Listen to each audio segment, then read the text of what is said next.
एक व्यक्ति ने अपने नए घर का गृह प्रवेश किया। उसने अपने सारे दोस्तों को बुलाया, उसके सारे दोस्तों ने उसे गिफ्ट्स दिए। नेक्स्ट मॉर्निंग जब उसने सारे गिफ्ट्स खोलना शुरू किए तो सरप्राइजिंगली एक दो गिफ्ट्स को छोड़कर सभी में उसे मिले laughing Buddha, feng shui pyramid, Chinese dragon, tortoise, feng shui coins और हाथ हिलाती हुई बिल्ली। साथ में मिले डिस्क्रिप्शन में इन गिफ्ट्स के यूसेस और इनके रखने के सही डायरेक्शन के बारे में लिखा हुआ था। Laughing Buddha for money and happiness, पानी में डूबा हुआ कछुआ कर से मुक्ति, चाइनीज ड्रैगन रोगों से मुक्ति, feng shui coins for good luck. अब बात आती है चाइना के माइंड गेम की। Feng shui, it is the mind game of China.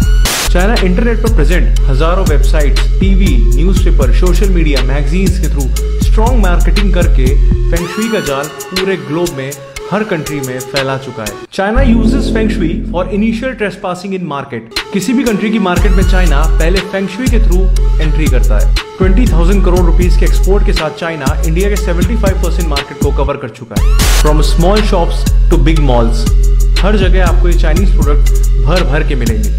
Delhi, Mumbai जैसी बड़ी सिटीज की कुछ शॉप्स की एवरेज पर डे सेल तो 35 to 75,000 तक है। Let's talk about China strategy to damage Indian economy. भगवान की मूर्ति से लेकर नटराज पेंसिल तक सबकी कॉपी बनाकर चाइना ओपनली इंडिया में एक्सपोर्ट करता है।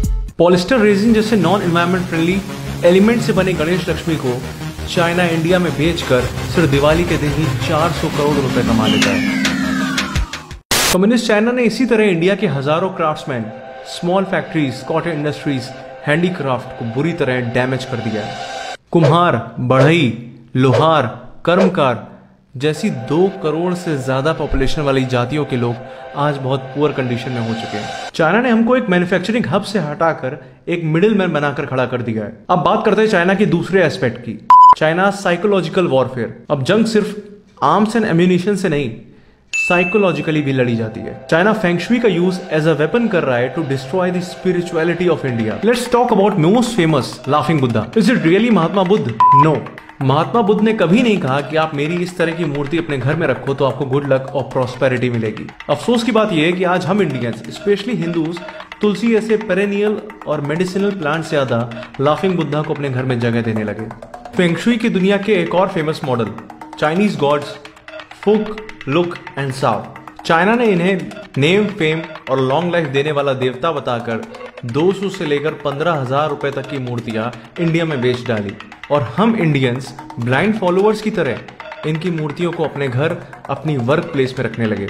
मार्केट में ऐसे बहुत से चाइनीज फेंग शुई प्रोडक्ट्स हैं जो आपको नेम, फेम और मनी देने का यकीन दिलाते हैं। अगर ये काम करता है तो चाइना इसका यूज अपने कंट्री में क्यों नहीं करता? यदि ऐसा होता तो चाइना में हर 10 में से एक व्यक्ति गरीब ना होता।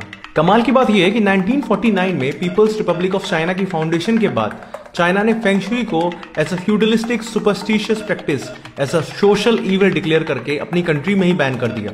फेंग शुई की प्रैक्टिस करने वालों को चाइना के रेड गार्ड्स बेरहमी से मारते भी थे। आज भी चाइना में feng shui as a consultancy business, as a practice ban है। This is China psychological warfare. अपने देश में अंधविश्वास को बैन कर दूसरे के देश में इसको बढ़ावा देना, दूसरे के देश में उसका व्यापार करना, अपनी इकोनॉमी मजबूत करना और दूसरे की स्पिरिचुअल रूट्स को पूरी तरह डैमेज